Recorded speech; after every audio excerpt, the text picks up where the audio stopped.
already happening. The universe is not a cosmic comforter that hands you a lollipop when you don't love yourself and says, oh, I'm going to just send you all these people who are going to love you because you don't love yourself, and oh, I'm sorry you don't love yourself. Let me send you loving people. Is that how it works? What happens to you when you don't love yourself? What does the universe send to you? Does it send you a lollipop? Hey, look at that. That person doesn't love themselves. That person doesn't have a high opinion of themselves. I have a puppet now. I can manipulate that puppet. I can make that person do what I want because they are too afraid to go against me. They want to be polite. They have such a low self-esteem that if I tell them something that I want them to do, they're not going to want to upset me. So what the universe actually does is that if you have a weakness, if you have something you don't like, the universe says, oh, you don't like that? Well, here, have some more. Have some more. Until you get to the point that you simply accept, experience, and accept yourself. And when you learn to accept yourself, you will not be manipulated because you will decide that it's better to preserve your sovereignty than to be manipulated by someone else. You will decide that your state of mind being positive and uplifting is a better state for you to be in than the state you're going to have to go through temporarily to really piss somebody off when they're trying to manipulate you. Because they're going to take it personally, they're going to get angry, they're going to throw hate at you. That's what they do. That's what these types of people do. Now, we're not judging those people except insofar as that they are in confusion. They are living in a confusion that makes them think that the body is who they are. And they are trying to do things to comfort the body at your expense. This is the meme that's going on in the entire planet. That's what a lot of these talks that you've been hearing are about. We are talking about how much corruption and greed and rottenness has festered into the society and the structure of civilization on Earth, in the governments, in the militaries, in the corporations, in the school system, in the financial system, throughout everything. There is this corruption, this molding that has occurred. Let's get out of the idea that this is a victim consciousness that we're going through. That's what I'd recommend. You do what you want. But this is how I've decided to live. I'm not going to be anybody's victim. I'm not going to be anybody's slave. I claim, and I ask you with me right now by your applause, to claim your freedom and your sovereignty in this moment. Let's have a hand for that. All right.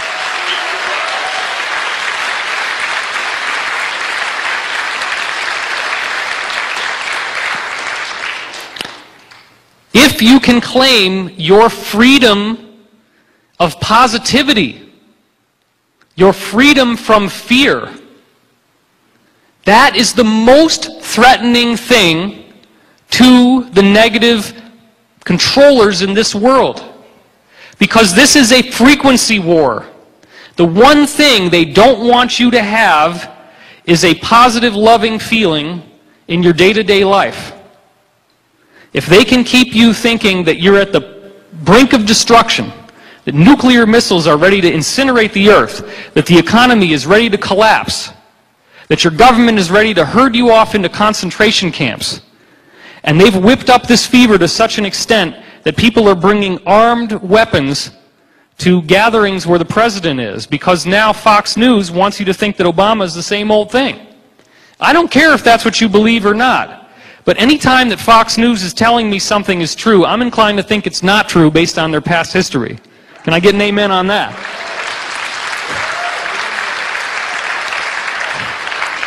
It's a little bit disturbing when you start watching Bill O'Reilly and Glenn Beck and they're saying exactly the same things as all your favorite conspiracy websites.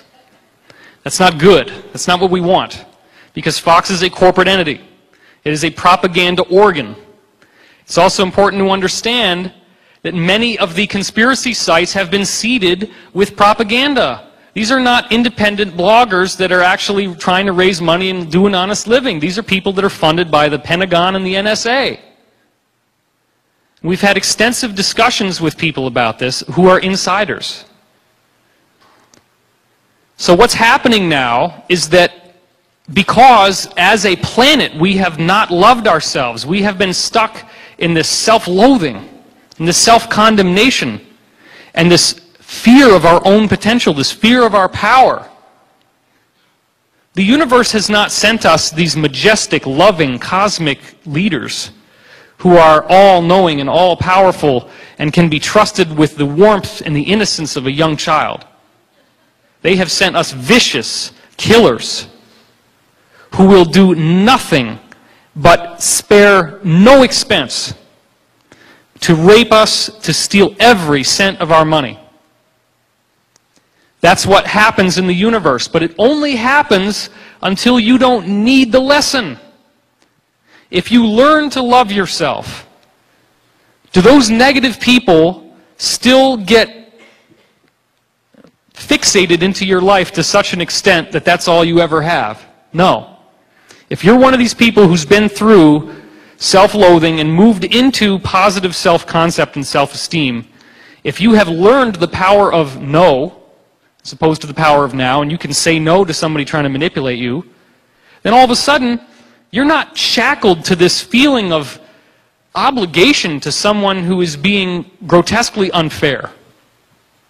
You now have the wherewithal to speak your mind, to say your piece, to get your needs met, even if it means that it's going to upset someone. Because if someone has denied you the respect and the sovereignty and the love that you deserve as a perfect child of God, then you deserve to protect yourself from that person.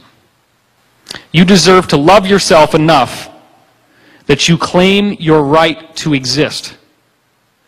The universe sees that you've learned your lesson. And now the people that would have taken away your freedom and would have taken away your sovereignty can no longer do so, because even one flicker of light in the darkness is enough to show you the layout of the room. And we've had enough of that now, that there is a massive awakening going on. Project Camelot, and I was a part of this, happened to get involved in the center of this swine flu vaccination conspiracy. Because we had a situation unfold on stage in Zurich between myself and another witness who was arguing in favor of vaccinations and is actually a former operative for Majestic, which is the UFO working group arm of the neoconservative Republican New World Order faction of the world elite. So he's telling you should get the vaccine. Now granted, there is a great deal of science to suggest that vaccines do confer immunity. We are not disagreeing with that. But we are also considering the testimony of people like Jane Burgemeister, a well-known mainstream journalist who happened to go alternative when she started to find out that Baxter Pharmaceuticals, as you all know, had released a vaccine.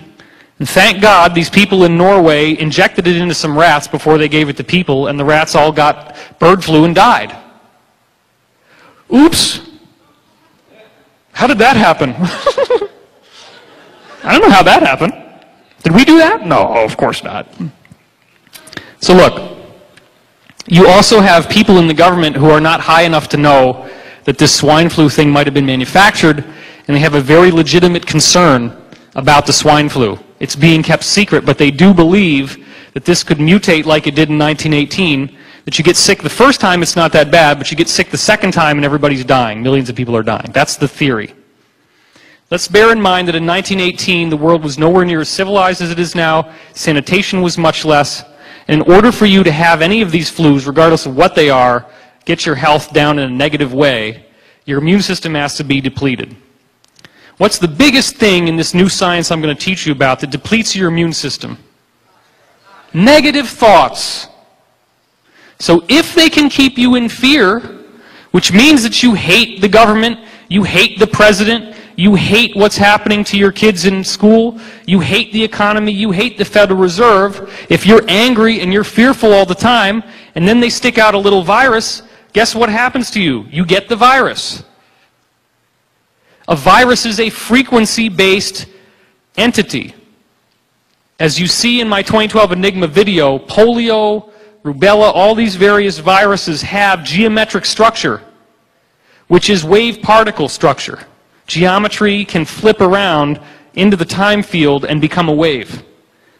Kazanchiev, which you're going to see in this presentation, proved that the wave structure of a disease is enough to infect healthy tissue in a hermetically sealed container. You can take the wave structure of a disease, zap it through a hermetically sealed container, and have those cells inside the container catch the disease.